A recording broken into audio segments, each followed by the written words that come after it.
Hi, I'm Helen Coupland-Smith from Time2 Resources. This video will help you to understand total costs. Most businesses have an objective to make a profit.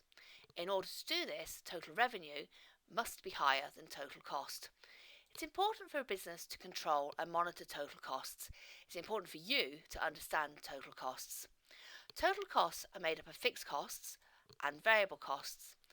Fixed costs are those that do not vary with the level of output. So if a business has zero output, it will still have fixed costs.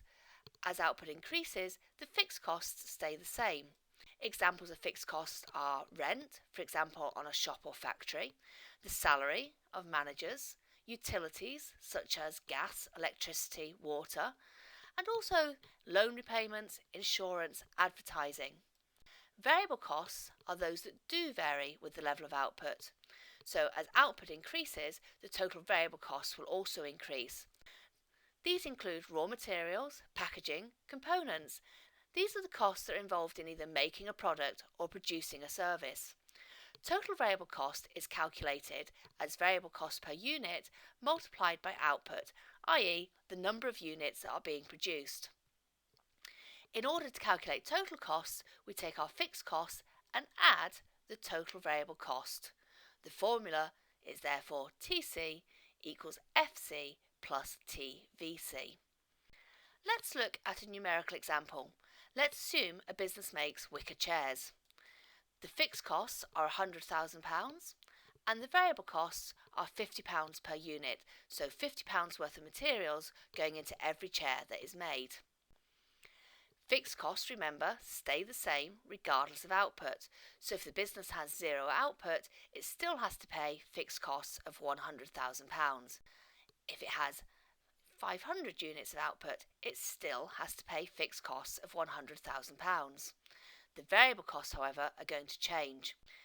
If a business makes no units, i.e. has zero output, the total variable cost is zero.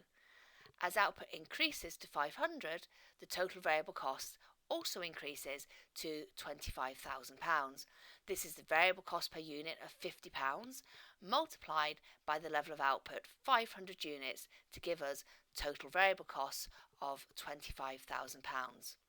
Remember, to get total costs, we add these two figures together.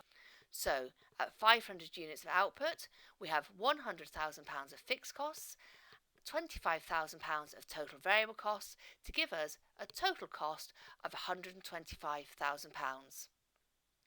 Why don't you pause the video whilst you fill in the rest of this table? How did you do? Did you get these figures? Now, if the output is 2,000 units, we have a total cost of £200,000. Here we've shown this information numerically in a table. We can also show this information on a graph.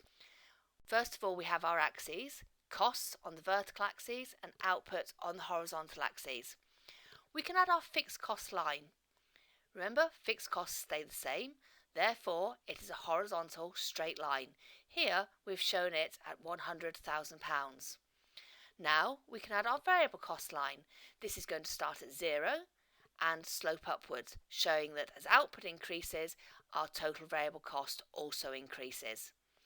The formula for total cost was to fix costs and add total variable costs. Therefore, in order to show this on our graph, we need to add our two lines together.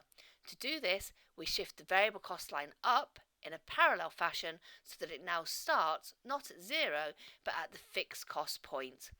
We can see the red line shows us our total cost.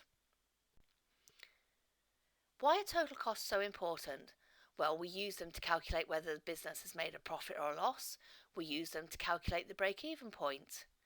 These topics are covered in other videos, so if you haven't already done so, why don't you now subscribe to the Time2 Resources YouTube channel. What were the key points in this video? Profit equals total revenue minus total cost. Total cost equals fixed costs plus total variable cost. Total variable cost equals variable cost per unit multiplied by quantity. Fixed costs do not vary with output, e.g. rent. Variable costs do vary with output, e.g. raw materials. Thank you for listening and watching this video. Hopefully this has helped you to understand total costs.